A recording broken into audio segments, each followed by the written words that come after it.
کوئی شخص یقین کے ساتھ نہیں کہہ سکتا کہ اب حالات کا کیا رخ ہوگا، اس لیے کہ ظاہر بات ہے قرآن مجید میں مستقبل کے بارے میں خود حضور سے کہلوایا گیا، وَإِنْ أَدْرِي أَقَرِيبٌ أَمْ بَعِيدٌ مَا تُوعَدُونَ، لوگوں مجھے معلوم نہیں ہے کہ جس بات کی تمہیں خبر دی جا رہی ہے وہ قریب آ چکا ہے یا دور ہے۔ وَإِنْ أَدْرِي لَعَلَّهُ فِتْنَةٌ لَكُمْ وَمَتَاعٌ إِلَىٰ حِينٍ، اور میں نہیں جانتا، ہو سکتا ہے اللہ کچھ اور مہلت دے دے تمہیں، اور کچھ اور آزمائش جو ہے اس کے لیے تمہارے لیے کوئی اور مہلت عطا فرما دے، ہو سکتا ہے۔ تو میں بھی کسی دعوے سے نہیں کہہ رہا، لیکن دو امکانات ہیں۔ امکان نمبر ایک کیا ہے؟ ابھی عالم اسلام کا ایک سالڈ بلاک ہے جو یہودی ورلڈ آرڈر کی نگاہوں میں کھٹک رہا ہے۔ میں کھٹکتا ہوں دل یزداں میں کانٹے کی طرح۔ اگرچہ ان کی اسٹریٹجی کیا ہے، ایک ایک کر کے ان کے حصے بکھرے کر کے تیا پانچا کرو۔ ابھی وہ بلاک کون سا ہے؟ ایران ہے، افغانستان ہے، پاکستان ہے، اور روسی ترکستان سے آزاد ہونے والی جو ریاستیں ہیں، یہ ایک سالڈ بلاک۔ یہ عجمی مسلمان عربی نہیں، عربی گئے، یہ نوٹ کر لیجئے، اس لیے کہ عربوں کو اللہ نے فضیلت دی تھی، محمد ان میں سے تھے صلی اللہ علیہ وسلم، یہ رتبہ بلند ملا جن کو مل گیا۔ لیکن ساتھ ہی اللہ نے دھمکی بھی دے دی تھی سورہ محمد میں، ان تتولوا یستبدل قوما غیرکم، اگر تم پیٹھ دکھا دو گے اس مشن کو جو ہم نے تمہارے حوالے کیا ہے، تمہیں ہٹائیں گے، کسی اور کو لے آئیں گے۔ اور یہ بات ہو چکی ہے 13ویں صدی عیسوی میں، 1258 میں جب سقوط بغداد ہوا ہے، عربوں کے ہاتھ سے عالم اسلام کی قیادت چھین لی گئی، معزول کر دیے۔ اس کے بعد قیادت کن کے ہاتھوں میں آئی؟ ترکوں کے ہاتھ میں۔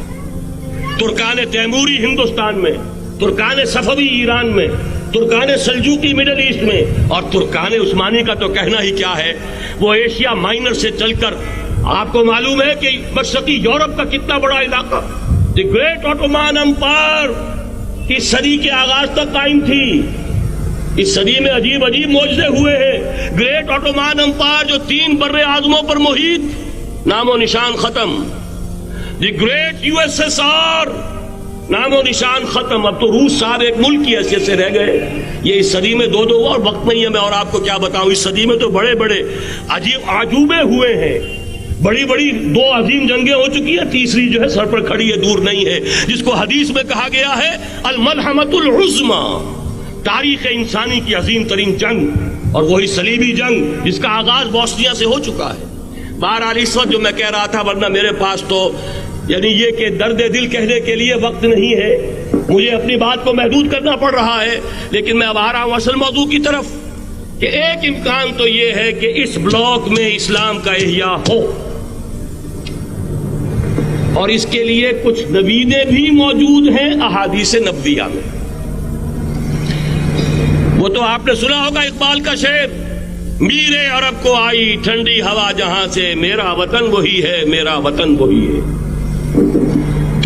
حدیث میں آتا ہے یخرج ناس من المشرق یؤتون للمہدی، یعنی سلطان ہی، مشرق سے فوجیں نکلیں گی یہ جو کہ مہدی کی حکومت قائم کریں گی، اور یہ ہوں گے حضرت فاطمہ کی نسل ہی سے رضی اللہ تعالی عنہا، لیکن عالم عرب کے اندر پھر ایک طاقت بن کر ابھریں گے، باطل کی قوتوں کے خلاف جہاد کریں گے، لیکن ان کو مدد آئے گی 2 طرف سے، ایک زمینی مدد آئے گی مشرق سے، ایک آسمانی مدد آئے گی، عیسیٰ ابن مریم کا نزول، حضرت مسیح علیہ الصلوۃ والسلام جو زندہ آسمان پر اٹھائے گئے تھے نازل ہوں گے، اور در حقیقت ان 2 مددوں کے نتیجے میں پھر یہود کا قلعہ قمع ہوگا، اور یہی گریٹر اسرائیل ان کا گریٹر گریو یارڈ بن کر رہے گا، عظیم تر قبرستان بن کر رہے گا۔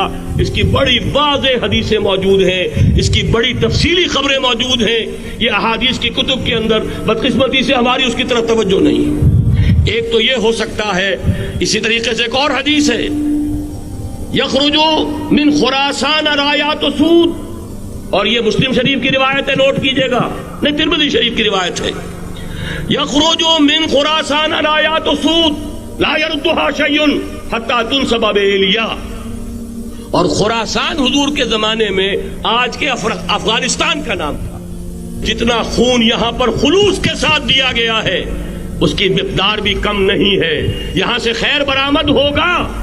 اور دوسری بات اپنے بارے میں نوٹ کر لیجئے, یہ پاکستان, بچا کھچا Pakistan, what remains of Pakistan, یہ اصل میں ہے کیا؟ مولانا بہت خوبصورت انداز میں فرما رہے تھے, یہ 313 نہیں تھے, اسلام تھا. اسی طرح نوٹ کیجئے, پاکستان نہیں ہے, 4 صدیوں کی تجدیدی مساعی کا حاصل ہے. آپ نے کبھی نوٹ کیا ختم نبوت کے بعد اب سب سے اونچا منصب کس کا ہے؟ مجددین. سنن ابی داؤد کی روایت, ان اللہ یبعث فی هذه الامہ علی راس کل 100 عام من یجدد لها دینها. اور نوٹ کیجئے, کوئی بات ہے 1000 برس تک سارے مجدد عالم عرب میں پیدا ہوئے. جیسے ہی دوسرا 1000 سال شروع ہوا, الف ثانی کا مجدد اعظم شیخ احمد سرہندی کہاں تھا؟ صنم خانہ ہند میں حاضر ہوا. میں شیخ مجدد کی لحد پر, وہ خاک کے ہے زیر فلک مطلع انوار, گردن نہ جھکی جس کی جہانگیر کے آگے, جس کے نفس گرم سے ہے گرمی آرات. وہ پھر 12ویں صدی کا مجدد اعظم امام الہند شاہ ولی اللہ دہلوی, 13ویں صدی کا مجدد اعظم سید احمد بریلوی, اس کے خون کا امین اور اس کے ساتھ کے شہداء کے خون کا امین, ان کے جسموں کا امین آپ کا خطہ ہزارہ, آپ کا خطہ سوات, اس میں ان کی جانیں ہیں جو دی گئی ہیں. اور وہ نہایت میں آپ سے عرض کر دوں, دور صحابہ کے بعد اتنا خالص اسلامی جہاد پوری مسلمان تاریخ میں نہیں ملے گا جتنا وہ تحریک شہیدین کا. 14ویں صدی ہجری میں شیخ الہند جیسا مجاہد اعظم کہ انگریز نے گرفتار کر کے قید بھی کیا ہے, تو کہاں ہندوستان میں نہیں, کہاں جزیرہ سائرس, کیا نام تھا, مالٹا, جزیرہ مالٹا بحر روم میں. اقبال کے نفس سے ہے لالے کی آگ تیز, ایسے غزل سرا کو چمن سے نکال دو. کہیں ہندوستان کی کسی جیل میں ہوا تو شاید اس کے نفس کی گرمی ہی سے کوئی حرارت پیدا ہو جائے. اور اسی صدی میں 14ویں صدی ہجری میں اقبال جیسا مفکر, اسی 14ویں صدی ہجری میں مودودی جیسا مصنف, اسی 14ویں صدی ہجری میں مولانا الیاس جیسا مبلغ رحمہم اللہ, عظیم شخصیتیں. آج پورے عالم اسلام میں آپ کو تبلیغی دوست ملیں گے. یہ کہاں سے شروع ہوئی تحریک؟ دہلی کی ایک چھوٹی سی مسجد سے. وہ مسجد بنگلے والی اب تو بڑی عالیشان ہو گئی ہے, جب وہاں شروع ہوا تھا کام بڑی چھوٹی سی مسجد. یہ سارے کام یہاں کیوں ہوئے؟ پورا عالم اسلام آزاد ہوا, کہیں نعرہ اسلام کا نہیں لگا, کہیں عرب قومیت پر, کہیں کسی اور عصبیت پر تحریکیں چلی ہیں. صرف تحریک پاکستان تھی کہ پاکستان کا مطلب کیا؟ لا الہ الا اللہ. کوئی سبب ہے کہ یہاں قرارداد مقاصد پاس ہوئی, حاکمیت اللہ کی ہے, کہ اکبر نام لیتا ہے خدا کا اس زمانے میں. یہ سارا ماضی سامنے رکھیے اور حضور کی دی ہوئی پیشن گوئیوں کا مستقبل سامنے رکھیے. ان دونوں سے ثابت ہوتا ہے اس خطہ ارضی سے کچھ ہونا ہے. دوستو السلام علیکم. ناظرین اکرام, عہد حاضر میں ہم پاکستان اور سعودی عرب کے درمیان پائی جانے والی تعلقات کی جو غیر متوقع تبدیلی دیکھ رہے ہیں, اگر ان کو زمینی حقائق کی روشنی میں پرکھنے کی کوشش کریں تو اندازہ ہوتا ہے کہ اسلامی دنیا کسی بڑے انقلاب کی طرف بڑھ رہی ہے, جس میں ان دونوں ممالک کے علاوہ ترکی, ملائیشیا اور ایران کا بھی اپنا ایک اہم کردار ہے. لیکن سلام ہو اہل نظر پر جن میں سے ایک مرد خدا مرحوم ڈاکٹر اسرار احمد نے 25 سال قبل آج کے تشکیل پانے والے حالات کا ادراک کرتے ہوئے بتایا تھا کہ مستقبل قریب میں عالم اسلام کا ایک ایسا بلاک سامنے آ سکتا ہے جو کہ اجمی ریاستوں پر مشتمل ہوگا اور ان میں کوئی بھی عرب ملک شامل نہ ہوگا. ناظرین, میں ہوں محمد الیاس اور آپ دیکھ رہے ہیں ہمارا یوٹیوب چینل نالج فیکٹری.